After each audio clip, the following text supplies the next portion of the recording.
The constraint for me, and of course for everyone, is time. It's just that my time is it's a bit more pointed for me when I think about the future.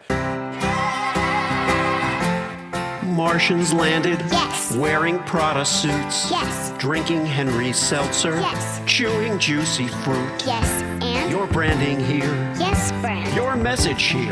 Yes, and? A verse about. Yes. Your product here. Yes. I'm Hersh Rephun. Yes, and? I'm a message therapist. Yes. And I have a podcast. Yes, brand. That's right, that's it. Yes. We'll help you fix the world. Yes. Or your bottom line. All right. Your bottom line. Get it. I get it. Welcome to the Yes Brand Podcast.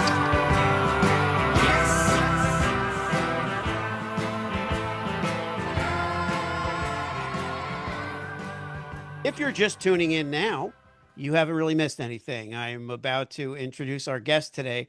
In the hot seat on the Yes Brand Podcast is Peter Thomas. Peter is head of higher education at the Conversation Design Institute. He works there with universities around the world to create scale conversational AI responsibly. He also advises DignifyX, a new AI coaching platform helping people build careers they can be proud of. Early in Peter's career, he founded the world's first research center in mobile and personal communications. He published more than 170 peer-reviewed papers, all of which I have read. No, I'm kidding. Served as visiting professor of financial innovation at Falmouth University and designed more than 30 international conferences across academia and industry. Earlier in his career, Peter founded the world's first research set. Oh, I started. That's good. I was just going to literally read the same I did it paragraph twice. again. I did it I twice. did it twice. Twice in his career, he founded the first research center in mobile and personal communications. I love that. I love that when I mean, and let's take a moment to get real. You can't memorize introductions to your guests. It doesn't make sense unless you know them personally. And even then, if you really know their ins and outs of what you're going to introduce, that would work. But in this case, I mean, I'm reading it and I scroll and I assume I've scrolled to the next paragraph, but I haven't. I've scrolled to the same paragraph. One of the things we're going to talk about today is the sense of time that we have about the work that we do, the messages that we put out there, how perfectly we expect things to fall into place. And in any event, without rereading the paragraph, it does fascinate me how Peter has, not just the range of things that you've done, Peter, but the way you think about reinvention, tension, and like I said, the use of time once it stops feeling theoretical. So welcome, Peter, to Yes Brand. Thank you. Glad to be here. It's great to have you. Why don't you tell us a little bit about yourself? Whatever I haven't said in the bio that feels that feels relevant. Yeah, okay, thank you. So yeah, a few things. I've been alive quite a while, so you would expect me to have done a few things, but I do seem to have hopped between one thing and another. As you said, started off as an academic with actually exceptionally poor performance at school, I have to say. I don't know how that happened, but kind of fell into things, largely driven by the people that I met. So, for example, when I headed off to do a PhD, largely the reason to do that was the supervisor, who I still know, who's 85 now, I think, and I speak to quite regularly. It was about him and his personality rather than any burning desire to do, the thing I studied. And similarly with other things that have happened, it's largely been through people I met that I wanted to work with. And it seems to be, that's one of the common threads that's run through the things that I've done. It's largely about the people I want to work with rather than the thing itself. Not that the things aren't interesting or, deserve to be worked on, but it's largely about the people. And I'm in one of those situations at this very, unfolding at this very moment, deciding to do a new thing, largely based on the people that I'd like to work with. Yeah, and I mean, I realize if I reflect on that, I've been saying that for years. I one of the things that I love about having my own business or whatever the forum was that I was speaking, and I would say, I get to choose the people that I work with, and I choose projects based on the people I want to work with. Now, sometimes you want to spend time with people, and the work doesn't really lend itself to that. I've tried that as well, trying to make the work fit around the people that you want to hang out with. That sometimes works, sometimes it doesn't. But tell me about the Conversation Design Institute and what the story is behind that. Sure. So CDI, Conversation Design Institute, is based in Amsterdam. It's run by two people who I've known for a few years now and value.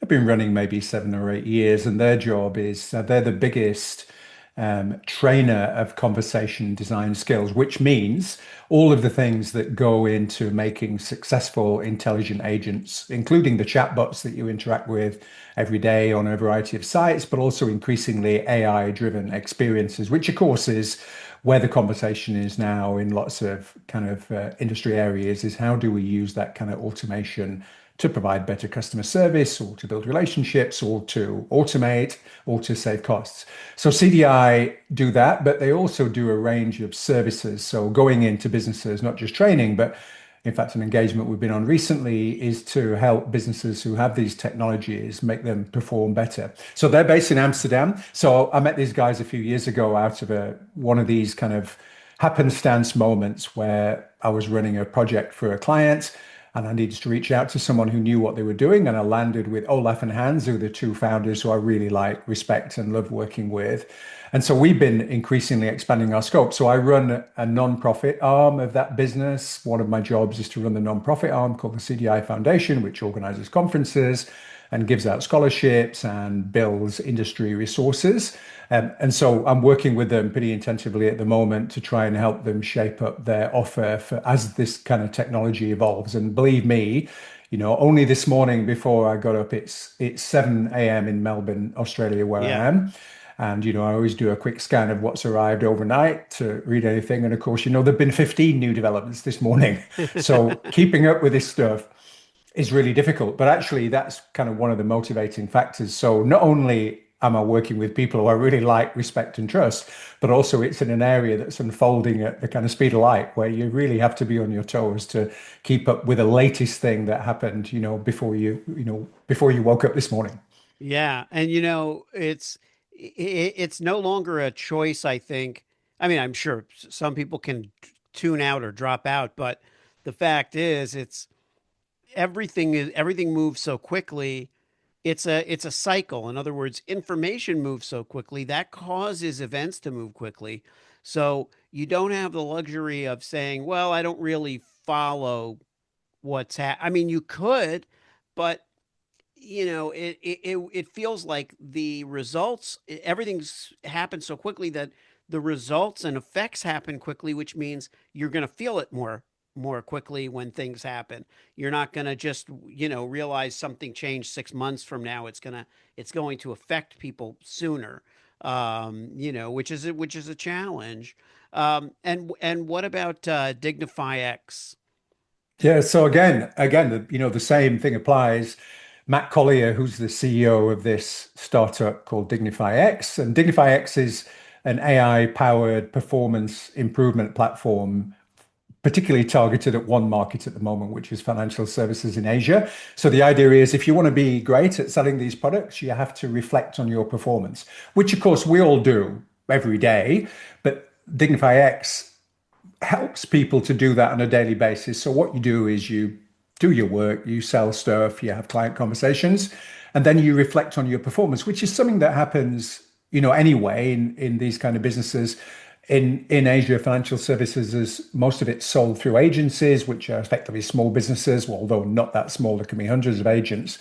And the agency leader engages in coaching conversations, pretty frequently to say what's working, what's not working, how can we help you hit your targets? And so DignifyX is a technology platform that helps you do that. And that's founded by Matt Collier, who's based in Singapore, I've known for quite a while. He's a fantastic guy, another person who I know and trust and respect. And so I'm on as an advisor helping that platform build new learning models. So how is it that people learn and how do they reflect? So we're drawing on a deep well of 100 years of research to try and bring all that stuff up to date in an area and a technology that's evolving really quickly. So that's another one of those things that, the thrill is not only working in an area that's moving very quickly, but also working with someone I really want to work with. So I went to Malaysia a few weeks ago to do the commercial launch of this platform, which is now to the ground. And so I met a whole bunch of clients and along with the rest of the team that's involved in DignifyX. But that's a deeply satisfying thing because it really does blend that kind of the people I want to work with an area that is incredibly exciting. The good news is, as you say, things are moving so quickly. But the good news is that the tools that are evolving help you move at that speed. So, like you maybe, and like lots of people who are listening, I'm using these AI tools pretty intensively on a daily basis. So I spend quite a bit of my day interacting with one model LLM or another.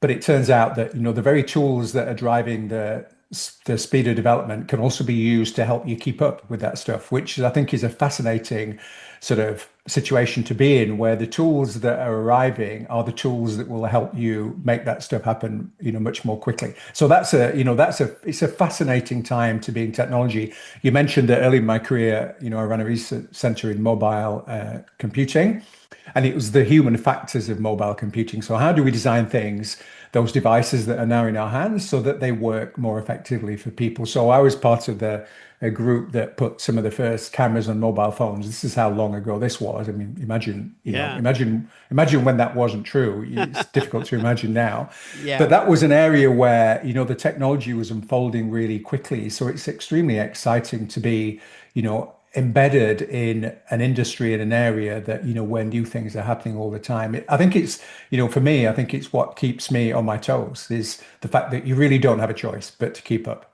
which I think is Yeah. incredibly, so it's a great time to be in this area.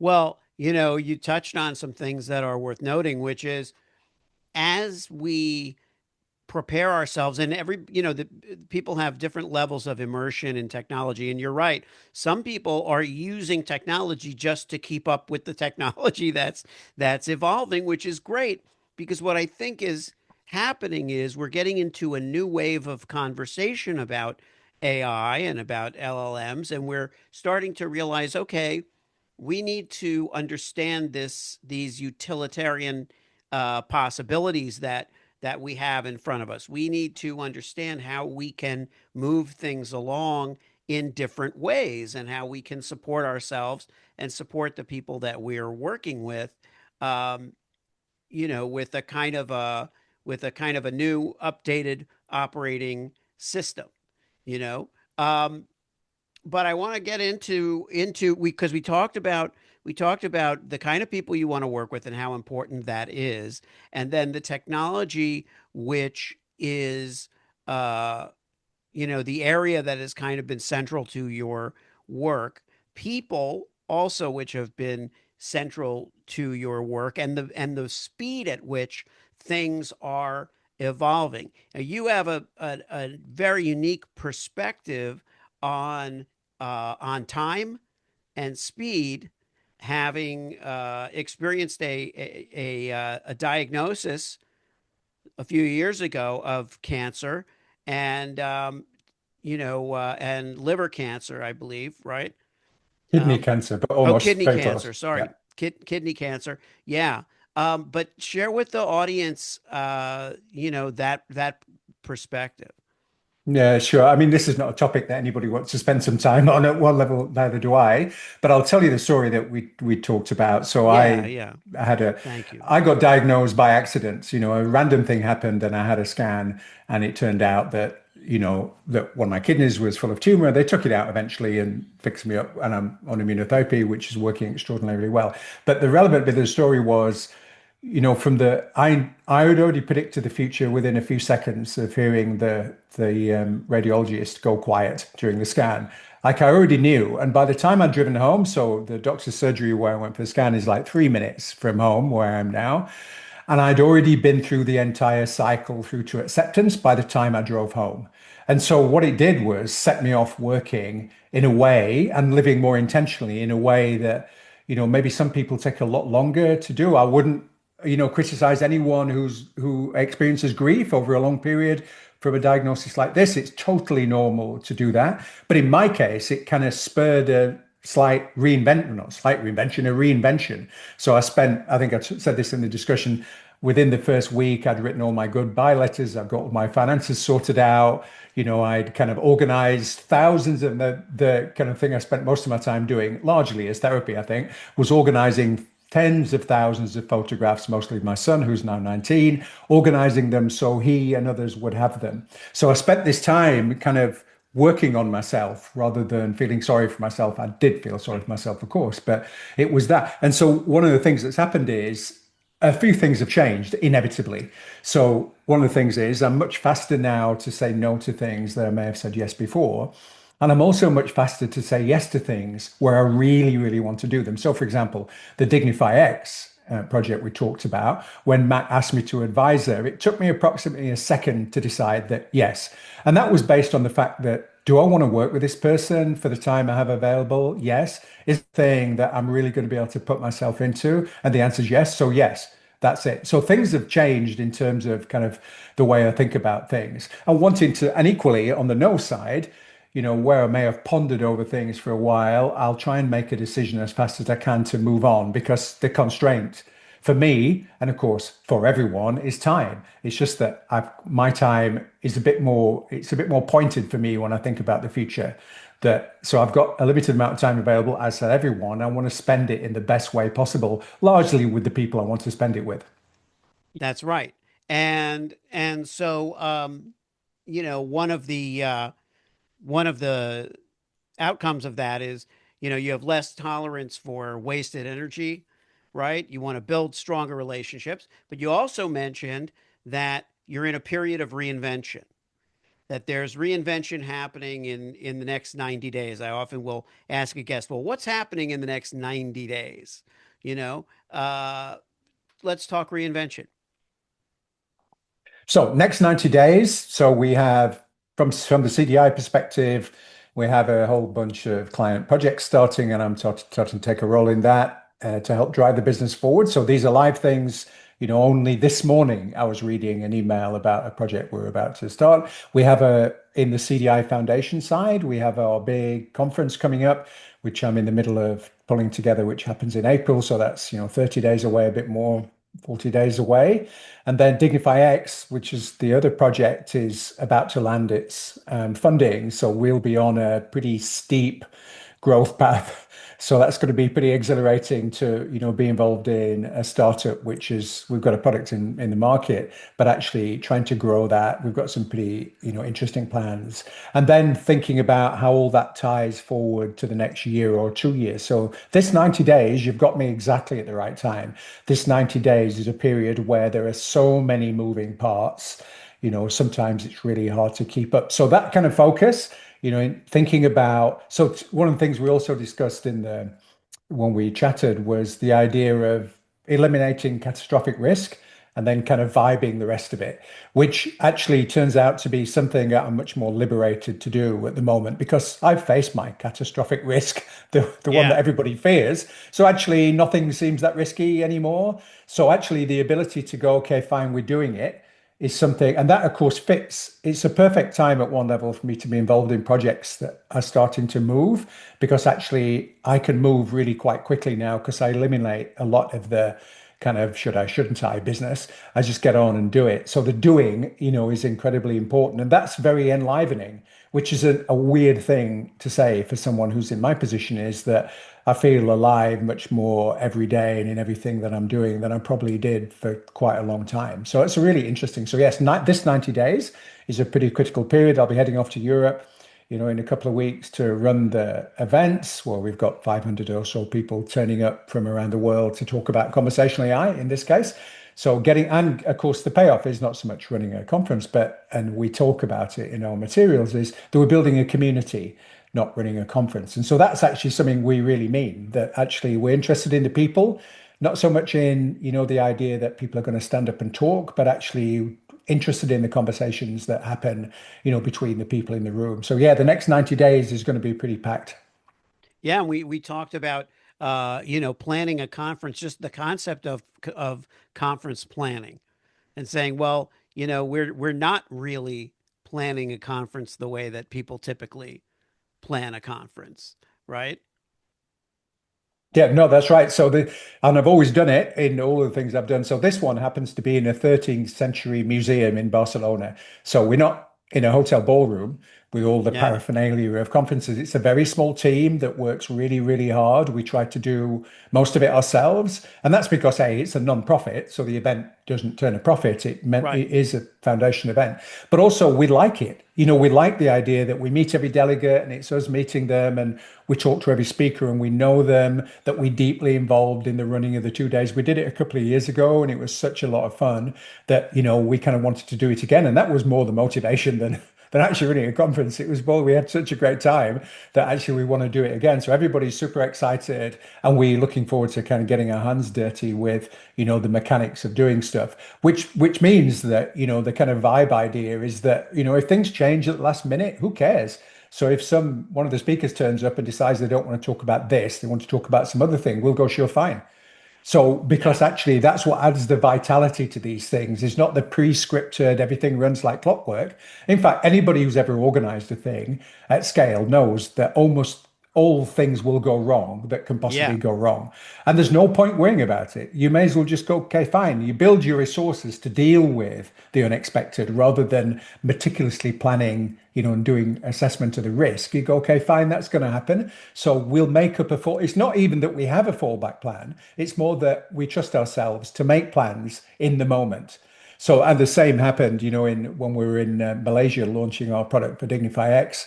At the last minute, it turned out that the app, it was runs on an app on the app stores. It turns out that last minute, this is 15 minutes before the launch started, that the app didn't appear on the Malaysia store, which is where we were. And so it was quite something to watch Leon, who's the CTO of the business, fix this thing with his developer team in India on a smartphone from Malaysia. It was quite hmm extraordinary. So building that capability and it's almost like, so this morning, like yesterday morning, I'll be out paddleboarding on the bay. It's still pretty warm here in Melbourne. We're approaching autumn, but it's yeah, warm. I'll go out this morning when we've finished.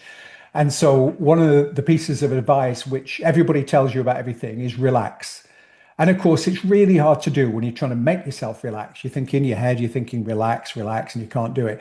But once that moment clicks, as it did yesterday for me, where I stood up and paddled at speed all the way around the buoys in the bay, the thing that helped me wasn't anything about technique. It was just the fact I'd relaxed. And I think the same applies to this conference organizing thing. Once you relax into it, then you can cope with almost anything because it seems to free up your creative abilities to fix problems when you start to relax. It's the thing that everybody says about everything is just relax into it, it'll be fine. And they're totally right. It's absolutely right. So the more and the better you're able to relax into something, the better you are able to handle the inevitably bad things that are going to go wrong. And it turns them in, and at the highest level of that, you turn the bad thing into a positive. So when a bad thing happens, you turn it into a story, into a thing you can talk about, which shows that actually for everyone else, you should just relax too. So that as a public speaker, and I'm sure you've done plenty of public speaking too, the best thing you can possibly do is help your audience relax.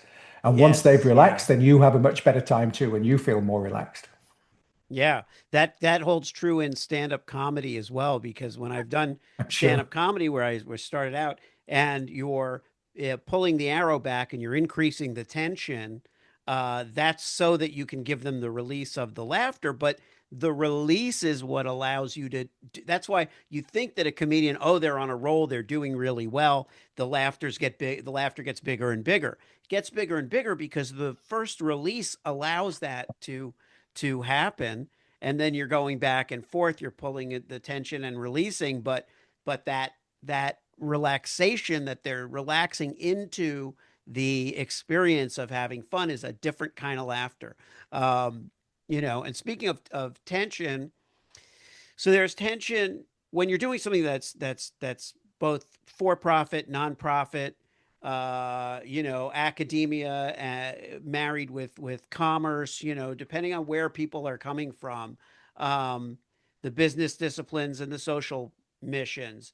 There's tension there as well, right?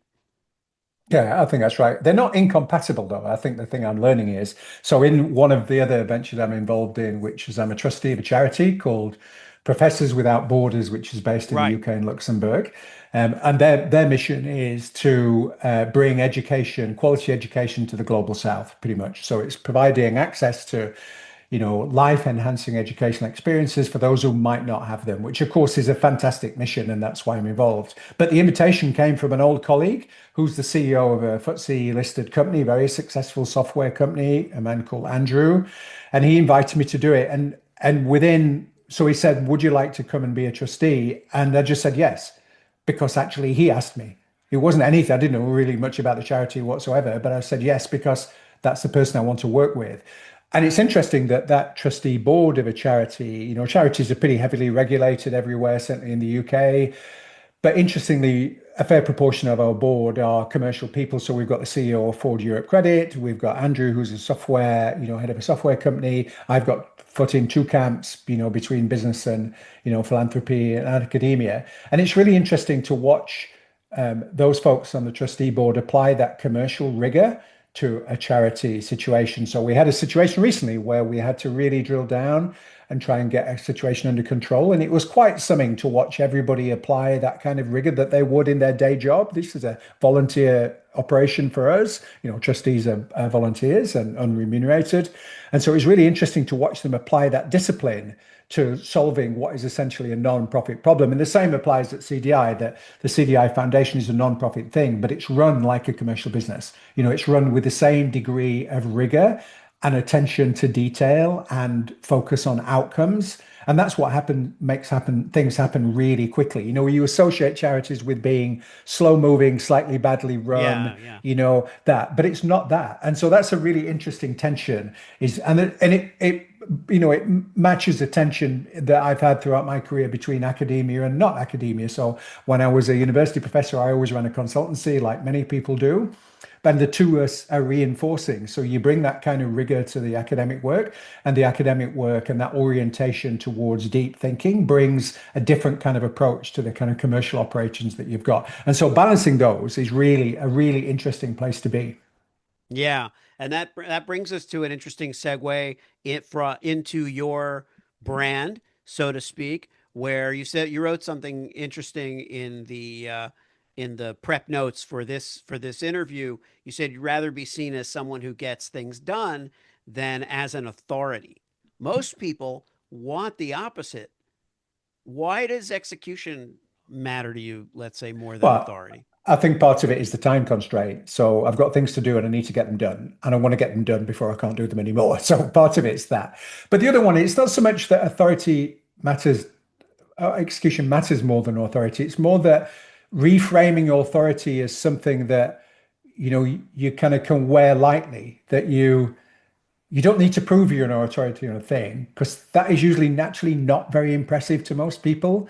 I think what works for them and what they find resonates is the ability to do what you said you were going to do and do it really well and get it done really quickly. I think that's actually what matters to people. Now, you don't do that as a machine without a heart, but I think the ability to kind of push your authority as not the thing in focus. You bring your authority to something. So 30 odd years of, that kind of work I've been doing is brought to the execution of things that happen, now in real time. So I'm find myself constantly reaching back into the past to look for things that are going to help me do things now. I think that's the thing that lots of people do. I mean, some things I haven't learned from experience and some things I have. I'd like to believe it's more of the latter than the former. One of the stories that we talked about in our discussion was so my PhD supervisor called Mike Norman, who's now in his 80s, he still is an extraordinary individual.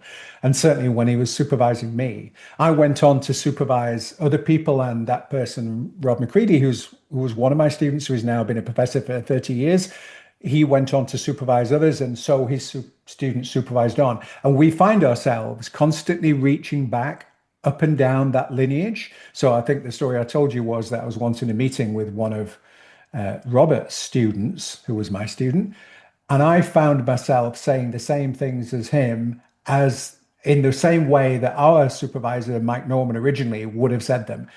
All slightly changed. Everybody alters this down the lineage, but it's really satisfying to be able to kind of think about things. Your thinking is informed by the past. So it's not so much that you draw an authority, but the past provides a really rich seam of things you can dig into when you need to execute things right now. So I think about those situations, if not on a daily, certainly on a weekly basis, thinking about conversations I had sort of 40, 30 odd years ago. And that's really interesting that, you can do that. So it's not so much that authority matters less than execution. It's more that you can reposition authority to help you get things done. Right. So that it doesn't stand as as a testament to its own, its own existence. It really helps you again like another tool. And I'm reminded as we kind of circle around to the conclusion of the interview that you had mentioned that everyone is in the same condition, in that everyone is going to die, you know. Uh you just happen to know that more clearly right now, you know. Yeah, that's right. um That's right. what does that clarity about time make you see differently about how most people live or work? Yeah, I mean, I wouldn't claim to be authority on this or to advise anyone. I can only talk about myself and, my situation. But I think you're right. Everybody's going to die. We forget about it most of the time. Of course, because you couldn't get through the day if you thought you were going to die all day. You can't do it. It's not possible. And so I can't do it either. I have to push it away. I have a 5 minute panic in the morning. Oh, this is real. Okay, fine. And then I get on with it. But I guess what it's brought is the idea that you have to, as I said, you have to be much more intentional about how you spend your time. It so happens that I know well, that's actually not true either. Nobody knows what they're going to die of, and neither do I really. It's likely that I know, but actually, I could go and drown on the bay this morning when I'm out paddleboarding. Who would know? I could have a heart attack. Who would know? So I think one of the things it gives you is it sharpens up your sense of using the time that you've got to the best possible advantage. Now, that doesn't mean working necessarily. In fact, for me, I spend, arguably, I've always been pretty fit throughout my life, which is an irony of becoming sick, but it's Yeah. actually increased my ability to spend time doing things that are about maintenance of my body and how I live. So I'm, much more intentional now about that stuff than I ever was before. I was pretty intentional before, but this has really turned it up. But what it does, so it doesn't mean you spend all your time working to leave your legacy. As we've said, that legacy is not such an issue. The legacy, if there is one, is in the people that you know and the people that you've worked with. And hopefully that situation where I think about Mike Norman, who's now 85, what we talked about 30 years ago, hopefully someone might think about me like that. That would be a best outcome for me. So it's not how many conferences or how many things you published or projects that you finished. All of that's relatively unimportant. It doesn't mean you don't do it really well, but it means that you can kind of be much more intentional about doing and thinking about, at this moment, am I doing the thing that I really want to be doing? And hopefully what's happened to me is that most of the time I can say yes to that question. So am I doing the thing I want to be doing now? Mostly I can say yes. And I'm trying Yeah. to reduce the number of no's as time goes on. So it's been a couple of years since I got sick. And actually, what I've found is that my ability to be able to say yes to that question is increasing, as the weeks go by. Yeah. And you touched on a legacy a little bit. If something from your thinking survives, 20 years from now, somebody's talking about something that you talked about, what would you hope continues through through all of the people you've mentioned, you've mentored? Yeah, Sorry. yeah. I'm not so much. It's not so much a thing, so or a Right. topic or a finding. It is more about that sense of, were you there for them in times when they needed it? And did you have that, deep, close, supporting relationship? I've had the same five friends for 35 years. That's the kind of person I am. And I speak to those people daily. In fact, in the last 24 hours, I've spoken to all of them pretty much. And that's something that happens all the time. So if there's any legacy, it's the fact that you were there for them. So I think I said in the pre-discussion, immediately I went to hospital and came out, had my big operation, all of my friends turned up. I mean, it wasn't a Yeah. question. They didn't say, "Can I come and see you?" They just showed up. Like Tim, who's one of my oldest friends who I met at university, he rolled up within 2 days. I mean, just got on a flight and came. And one of my other friends, Ben, who's a surgeon, very accomplished surgeon, who's arguably one of the busiest people on the planet. I mean, I feel pretty inadequate when I think about the amount of things that he does on a daily basis. He just rolled up. He said, I'm coming. I'll see you in 24 hours. Okay, see you. And rolled up, as my friend Mike did from New York. And so all of that stuff, I think that's, if there's a legacy of any kind, I think it's about that you might have inspired someone to do that for you. And hopefully, and of course I will, do exactly the same for them. So for these people, there are no no's in any conversation. It's only a yes. So it doesn't matter what it is. You just go, yes, sure, no problem. And I think that if there's legacy, it's probably the ability to say yes to things for people that matter. Yeah, and in alignment with what you said earlier about authority versus, authority for its own sake. It's not legacy for its own sake. It's legacy because of the value of the ideas and the actions. So it's what will it, not so much what will be remembered or what will be carried forward, but how will that improve people's experiences in their relationships with one another? So maybe it's coming down to relationships and people that Yeah. which makes sense.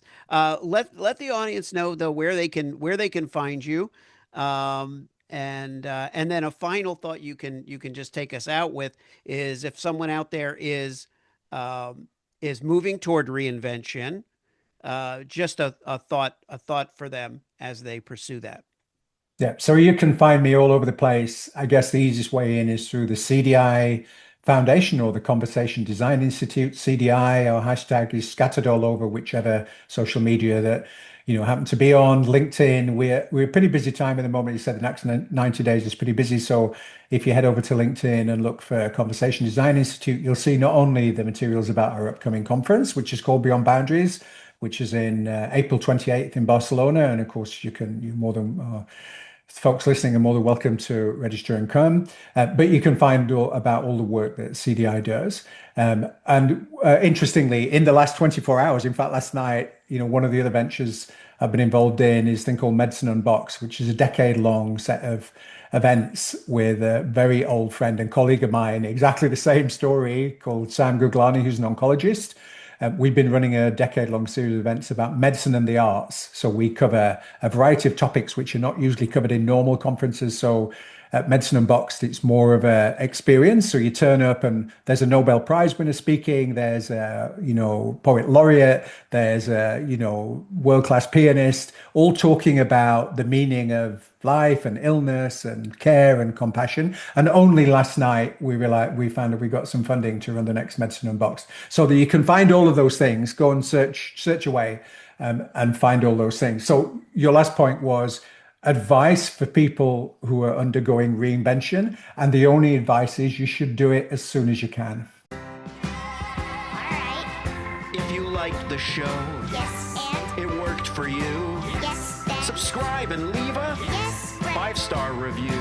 Yes, friend. Tell all your friends. Yes, friend. Get your branding here. Yes, friend. Get your branding here. Yes, friend. Did I make it clear? Yes, friend. Get your branding on Yes. before they're gone.